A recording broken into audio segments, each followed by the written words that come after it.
Selamat pagi teman-teman, kerabat semeton semua. Semoga selalu dalam keadaan sehat-sehat walafiat beserta semua keluarga. Berjumpa kembali pada video sekali ini, yaitu teknik pukul samsa. Karena banyak teman-teman kembali menanyakan agar dibuatkan tutorial mengenai teknik pukul samsa untuk menghindari hal-hal yang tidak kita inginkan seperti cedera, termasuk juga pengaruh dari gerak pukulan di tangan dan organ-organ yang lainnya. Di video-video sebelumnya saya banyak sudah berbagi pengalaman mengenai teknik pukulan samsak. Oke, sekarang saya atau Tiang mulai aja dengan tutorialnya dengan waktu yang cukup singkat 15 menit. Untuk melakukan gerakan pukulan samsak, kita tidak cukup hanya memegang teori teknik memukul, akan tetapi adalah dia tergantung juga dari posisi tangan, gerakan pinggul, pinggang, termasuk posisi pada kedua lengan. Jarak juga terpengaruh ketika kita melakukan pukulan dengan samsak, apalagi dengan posisi samsak yang berayun. Untuk menghindari hal-hal cedera, maka sekali lagi saya akan peragakan atau teknik yang saya ketahui, pengalaman berbagi mengenai pukulan samsak. Itu ada beberapa teknik. Selain untuk melakukan genggaman, pertama-tama kita latih dengan genggaman. Jadi jari-jari yang 5 mulai dilipat dari jari yang paling kecil, selanjutnya terus sampai yang terakhir mengunci pada ibu jari, dan tombolan 2 yang selalu menyentuh pada badan samsak.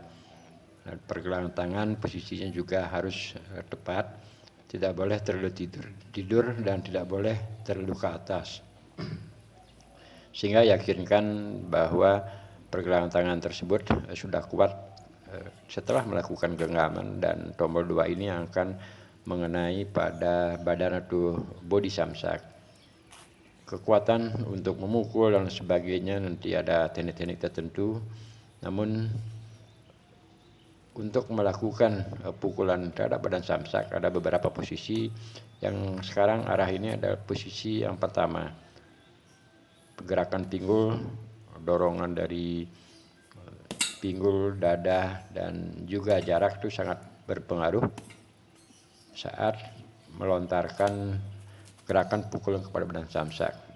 Dan beberapa teknik lainnya dalam posisi tangan. Sekarang posisi yang kedua, dari arah pinggang kita arahkan ke badan samsak dengan lingkaran atau setengah lingkaran. Sebaiknya untuk melakukan pukulan dari posisi atas itu semuanya dilakukan dari arah pinggang. Yang sekarang yang ketiga, posisinya kepalan kita tidurkan seperti yang saya peragakan ini, namun tetap tombolan 2 itu akan menyentuh pada badan atau bodi samsak, tinggal kita meluruskan. Nah, jarak pukulannya kembali lagi itu harus diatur. Yang keempat, sekarang posisi dari pinggang menuju ke arah atas. Posisi genggaman tangan menghadap ke atas, jadi telapak tangan yang putih itu menghadap ke atas. Nah, sekarang saya ulang lagi, ini posisi yang pertama. Posisinya bisa kita perhatikan. Kita keluarkan dari arah body, kemudian langsung diluncurkan ke badan samsak. Yang kedua, posisi ke arah samping, jadi setengah lingkaran menuju ke badan samsak. Nah, untuk setiap posisi tangan lakukan pelatihan secara perlahan-lahan dulu untuk mengecek posisi tangan biar nggak salah.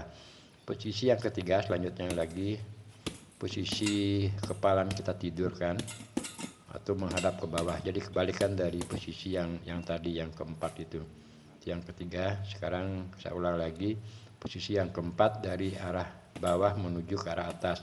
Nah, pada peragaan ini sangat jelas tombolan 2 akan menyentuh pada badan atau bodi samsak. Ini pertama, posisi yang kedua, dan ketiga, dan terakhir adalah keempat.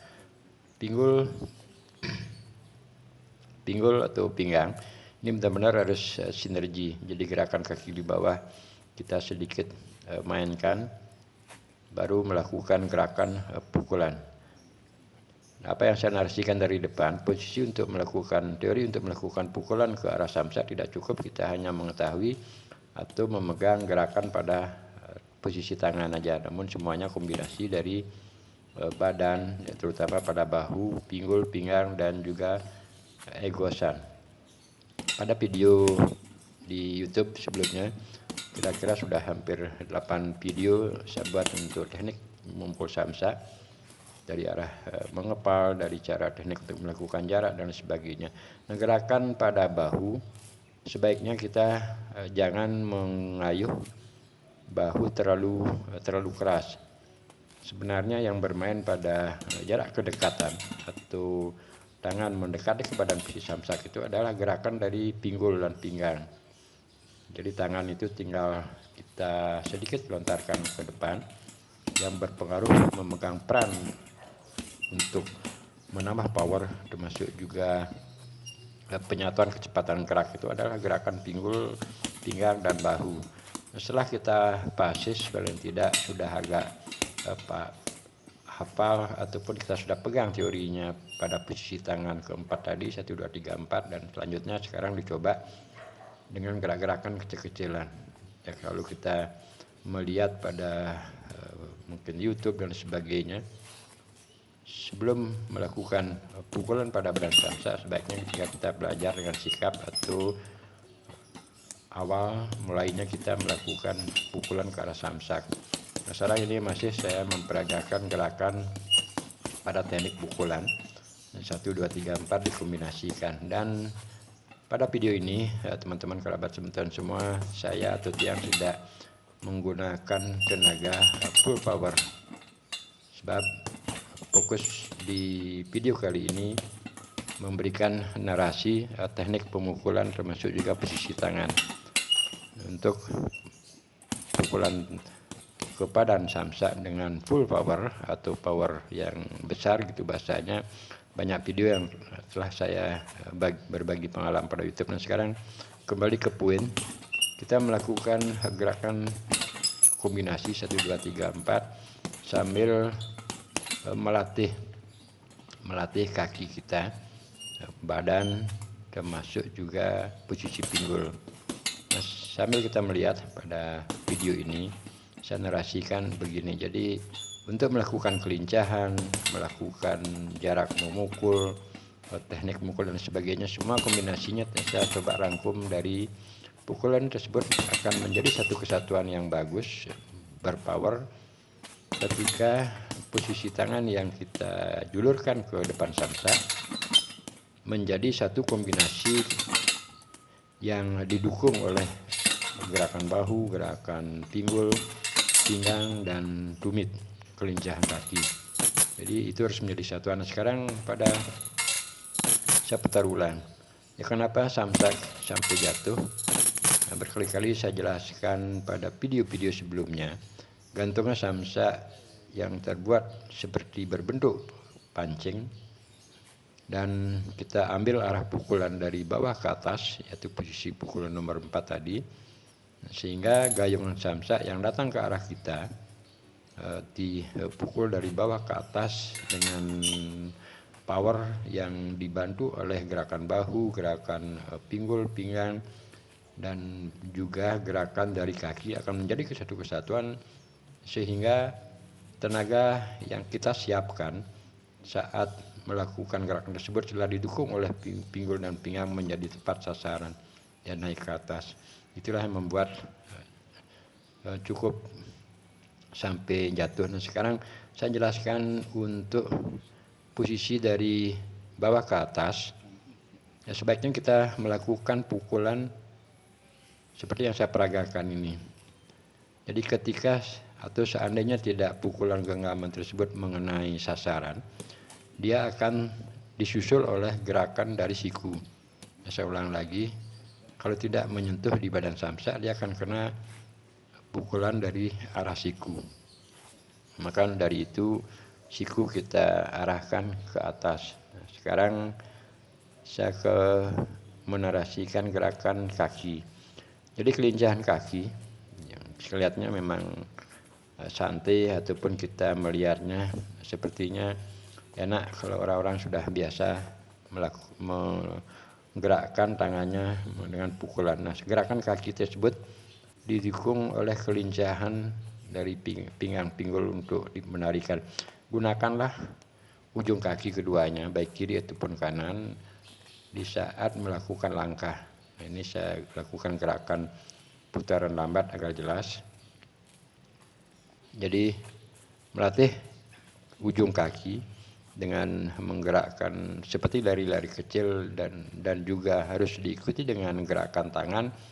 Tidaklah memang gampang, itu perlu kombinasi, perlu fokus di saat melakukan pelatihan.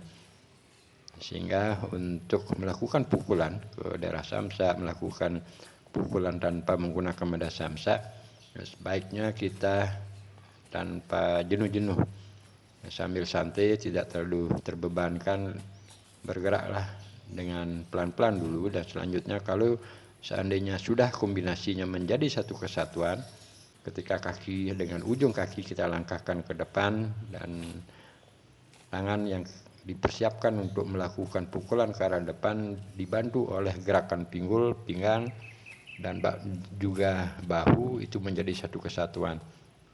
Untuk menjadikan gerakan satu kesatuan seperti pinggul, gerakan bersama pinggang, bahu, dan juga kaki, ini perlu pelatihan yang khusus. Artinya bukan kita hanya sekedar menghafal, akhirnya langsung melakukan gerakan tersebut sudah menjadi basis. Terkadang juga menjadi hal yang lucu ketika teman-teman atau kerabat semeton baru-baru menggunakan media samsak melakukan pukulan. Terkadang kaki melangkah duluan, tangan masih diam, ataupun kaki melangkah duluan, tangan sudah terjulurkan, namun pinggang dia tidak ikut bergerak dan sebagainya. Hal-hal yang seperti itu pasti akan dialami oleh siapapun yang baru pertama kali melakukan gerakan pukulan samsak. Apalagi samsak yang kita gunakan itu posisinya sedang mengayun. Terkadang tangan kita yang bergerak memukul, tetapi jangkauan daripada kaki masih jauh. Dan sebaliknya juga, perasaan kita memukul, namun begitu samsak datang ke arah kita, tangan kadang-kadang lambat untuk melakukan spontanitas gerakan terhadap body samsak.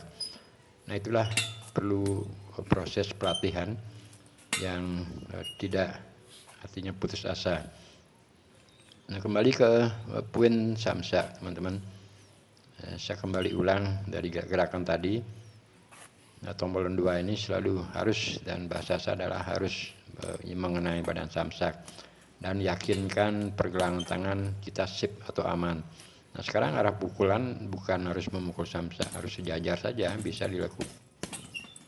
Samsaknya bisa dipukul di bagian bawah, di tengah, dan juga ke atas, tergantung dari keinginan di arah samsak bagian mana kita harus tujukan, baik itu di tengah, di atas, dan sebaliknya. Kombinasi pukulan juga 1, 2, 3, 4 ataupun 4, 3, 2, 1 dan sebaliknya. Seterusnya itu kita yang melakukan, atau itu akan keluar dari keinginan kita, tergantung keperluan di saat melakukan pelatihan. Nah, gerakan pinggul pinggang jangan dilupakan, juga gerakan pada bahu jangan terlalu digerakkan keras. Catatan yang penting adalah jangan emosional melakukan pelatihan menggunakan medan samsak, sebab berakibat tidak bagus di saat samsak akan datang. Teori kita belum pas, akhirnya kita akan mendapatkan sesuatu hal yang tidak kita inginkan, itu cedera. Sekarang kita untuk video selanjutnya saya coba akan berbagi melakukan gerakan pukulan dengan menggunakan gerakan bahu, artinya tidak melakukan sikap yang serius. Tangan saya masih ada di bawah keduanya, namun begitu samsak datang, akhirnya secepat mungkin setelah kita dipinta oleh pikiran, tubuh kita sudah siap untuk melakukan eksekusi pukulan, dengan catatan kesatuan dari bahu, pinggang, pinggul, termasuk juga tumit, eksekusi terakhirnya itu telah menjadi kebersamaan gerak. Jadi tangan melaju secepatnya ke arah badan samsak. Kembali saya gunakan pukulan dengan lurus sampai samsak jatuh. Dan mumpung ada waktu lagi ya teman-teman, saya sering menayangkan gerak-gerakan namanya terobosan. Gerakannya dilakukan dengan tarik nafas di bawah pusat tangan di dada, kemudian dikeluarkan saat mengeluarkan napas secara pelan-lahan. Gerakannya pelan. Yang gerakannya semakin pelan kita mengeluarkan napas, itu akan semakin bagus. Nah, seperti peragaan saya bawakan ini, begitu kita tarik tahan sebentar, kemudian keluarkan secara pelan-lahan. Namun sebaliknya, kalau kita melihat gerakan terobosan tersebut yang kita peragakan di saat melakukan pelatihan, itu geraknya pelan. Sebenarnya kebalikan dari itu, gerakan terobosan merupakan melatih kecepatan dengan cara menahan tenaga yang dikeluarkan dilatih secara pelan-lahan. Ketika ada sasaran atau sesuatu yang perlu kita gerakkan dengan melakukan pukulan, tenaga itu tinggal dihempaskan atau dikeluarkan secepat mungkin seperti peragaan ini. Jadi kesimpulannya melatih terobosan sebenarnya melatih kecepatan, bukan melatih malah gerakan menjadi lambat. Namun itu hanya teori atau cara untuk melakukan pelatihan. Sekian teman-teman, sampai berjumpa kembali.